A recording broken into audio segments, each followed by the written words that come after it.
Okay, so picture this, right?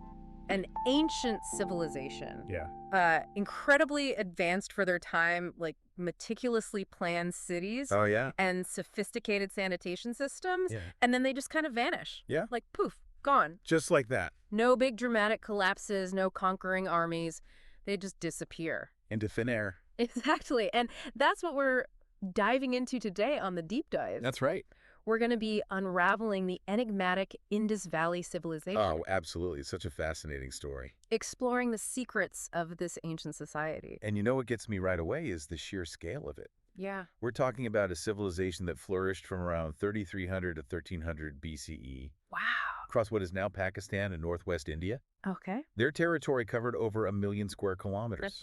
huge. I mean, that's a geographical footprint that rivals many modern nations. Think about that for a second. Yeah. We're talking about a civilization larger than Egypt and Mesopotamia combined. Yet they didn't leave behind those massive pyramids or those inscribed clay tablets that those cultures are so famous for. Oh.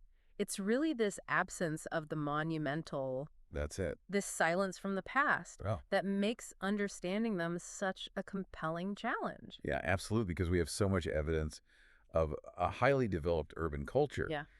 But the real inner workings, their political organization, their religious beliefs, Right. those remain largely a mystery. A total mystery. So our mission today is to really dive into what the archaeological evidence does reveal, Okay. to try to extract the most significant and intriguing aspects of this civilization and kind of offer you a pathway to understanding their unique place in history. Yeah, and the enduring coffins that surround their disappearance. Exactly. Okay, let's start with something that really highlights just how advanced they were. Their What? urban planning. Yeah, We're talking cities like Harappa and Mohenjo-Daro, the big ones. designed with this incredible level of precision, Yeah. these rigid grid layouts. It's almost unbelievable when you see it. This wasn't just accidental growth. This Well- was deliberate design. 100%. And I think it reflects a society with a real emphasis on communal order and resource management. Like they had it all planned out. Oh, yeah. And think about the level of coordination required to do that. Oh, yeah. It really suggests a sophisticated understanding of civic engineering Yeah. and maybe even social control. Huh. You know, our first expert insight really suggests that examining these layouts gives you a tangible sense of their priorities. That's so interesting. It is. It wasn't just well-ordered streets, though. No, it wasn't. They also had these amazingly complex drainage systems, Unbelievable. not just for the cities as a whole, but integrated into individual homes. Yeah. I mean, we're talking about a level of sanitation that many parts of the world wouldn't see for thousands of years afterwards. I know, it's mind-blowing, right? Absolutely mind-blowing. Their water management and waste disposal systems are remarkable for their time. I mean, the Great Bath at Mohenjo-Daro is a perfect example. Oh, yeah, the Great Bath. Discovered by Mortimer Wheeler, Yeah. a key figure in Indus Valley research. Yes. This large brick-lined pool with steps and all these surrounding rooms points to a society that really valued communal spaces Right. and, crucially, hygiene. Yeah, they were way ahead of their time. Way ahead. So to build these cities, you'd need massive resources, right? Oh, tons. And a ton of coordination. For sure. So let's talk about their economy and trade, Okay. which obviously fueled all of this development. Yeah, because we know they were trading extensively. Yeah, how do we know that? Well, their economic prowess is clear in their widespread trade networks. Oh, okay. We find numerous seals, often made of steatite. Steatite. Yeah, it's a relatively soft stone that was easily carved, Makes sense. and along with standardized weights and measures. Interesting. And our second expert insight really highlights that these are key indicators of a sophisticated trade system. So these weren't just like rough estimates for weights and measures. No. The consistency we see across different Indusites Exactly. suggests a really centrally regulated system that was overseeing all their trade. For sure. And, those seals often feature these intricate animal carvings or abstract designs. Yeah, I've seen pictures of those. They likely served as a kind of identification for merchants. Oh, like a trademark. Exactly. Or maybe they even indicated the quality of the goods being traded. Wow. So they had a whole system in place. A whole system. And you want to know how far their trade reached? Yeah, tell me. Archaeological finds show Indus Valley artifacts as far away as Mesopotamia. Wow, that's so far. Isn't that crazy? Yeah. This wasn't just local exchange. Right. This was sophisticated long-distance commerce. So they were connected to all these other major civilizations. Oh, yeah, they were a global powerhouse. It's amazing. It is. So maybe they didn't prioritize leaving those big stone monuments like some of their contemporaries. Yeah, they did things a little differently. But we can still learn about their daily life and culture through the things they did leave behind. That's right. The pottery, the tools, the jewelry. Everyday stuff. Yeah, exactly. And our third expert insight really reminds us that these objects offer fascinating glimpses into their lives. For sure. Their craftsmanship, their artistic sensibilities, and their daily routines. And their pottery often features these really intricate painted designs. Yeah.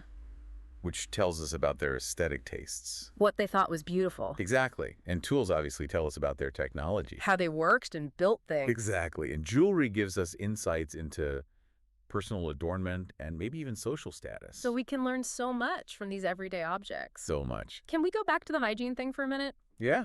Because it's just so incredible for the time. I know, right? The evidence of bathrooms in so many private residences Crazy. connected to these advanced drainage systems Yeah. really paints a picture of a society with very different priorities than a lot of other cultures from that period. I agree. It really does underscore their commitment to public health and private cleanliness. Absolutely. And it was super exceptional for the Bronze Age. Yeah. And that leads us to another really unique aspect of the Indus Valley civilization. What's that?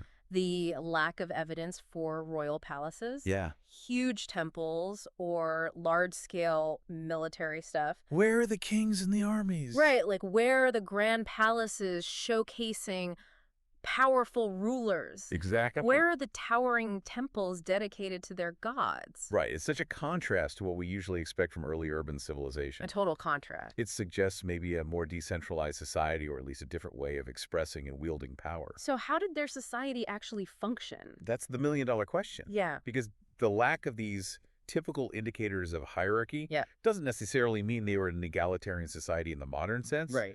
But it does suggest a different model of governance. Okay, so what are some possibilities?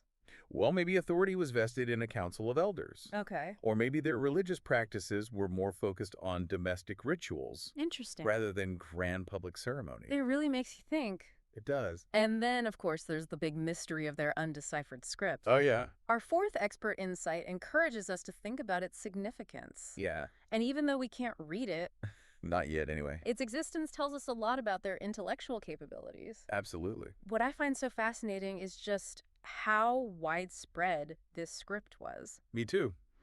The inscriptions on seals, pottery, other artifacts, Yeah. usually pretty short, Yeah. but there are just so many of them. I know, it's crazy. It really suggests they had a pretty high level of literacy, or at least a well-established system of written communication and record keeping. Right. They were documenting things. Even though we can't read it, it hints at their intellectual achievements and the complexity of their administration, maybe even their social structures. For sure. It's like they left us this whole library full of silent messages, I love that analogy. just waiting for us to find the key to unlock them. Hopefully one day we will. And then this mystery only deepens when we start thinking about their decline. Oh, yeah. This seemingly stable and advanced civilization just gradually fades away. That's like they just slowly vanished. It's so strange. I know. And, our fifth expert insight guides us to explore all these different theories surrounding their decline. Okay. And it's important to understand that this was probably a complex process. Not just one single event. Exactly. So what are some of the main theories? One of the big ones is climate change. Okay, yeah, I've heard that. Changes in monsoon patterns, maybe, That makes sense. potentially devastating their agriculture. Yeah, if their crops failed, Exactly. that would have been a huge problem. Major problem. And what about tectonic activity? Oh, yeah, that's another possibility. Like earthquakes or shifts in the land? Exactly. Could those have played a role in the decline of their cities? They could have, right? Absolutely. The Indus Valley region is seismically active.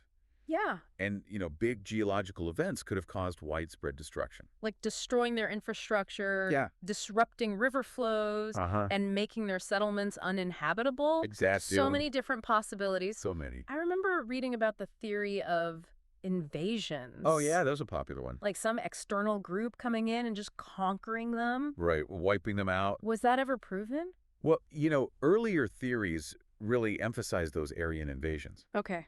But current archaeological thinking is leaning away from that as the main cause. Interesting.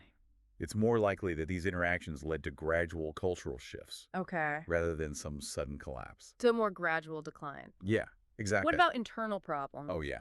Those are always a possibility. Like, could it have been something within their own society that contributed to their decline? Absolutely.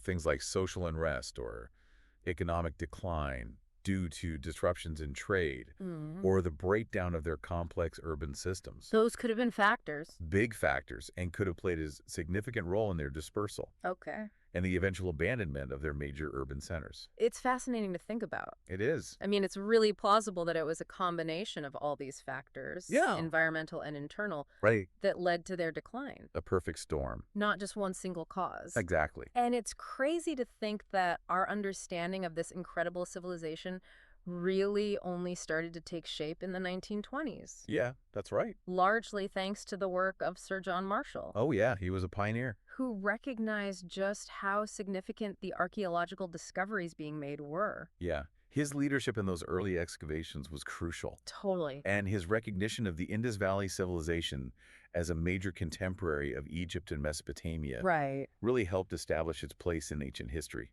So for me, the big takeaway from this deep dive into the Indus Valley civilization is that this ancient culture really challenges our assumptions about early societies. I agree. They achieved this remarkable level of urban sophistication Yeah. and this seemingly complex social organization Right. without those overt displays of power that we often associate with ancient empires. Yeah, they were different. Their focus on meticulous urban planning, Uh-huh. advanced sanitation, and these huge trade networks Absolutely. suggests they had a very different set of societal values And maybe a more communal or decentralized approach to governance. than what we typically see in those early civilizations. Yeah, they really flipped the script. It's just amazing to me how such an advanced civilization can essentially fade into the archaeological record, I know. leaving behind these remarkably planned yet silent cities Yeah. and this still unreadable script. It's a powerful reminder of how many mysteries are still buried out there. So many mysteries. It really makes you think. It does. It makes me wonder, what can the lack of monumental architecture and these overt displays of power in the Indus Valley civilization teach us about alternative models of societal structure and the values that might have underpinned them in the ancient world? Yeah. How does their example challenge our typical expectations of early civilization? Right. And what might that imply about the diverse pathways of human history? That's a great question. It's a really compelling area for continued thought and exploration. Absolutely. So much more to uncover. So much more to learn. I can't wait to see what we discover next. You too. Thanks for joining us on this deep dive. It's been a pleasure. Until next time. See you then.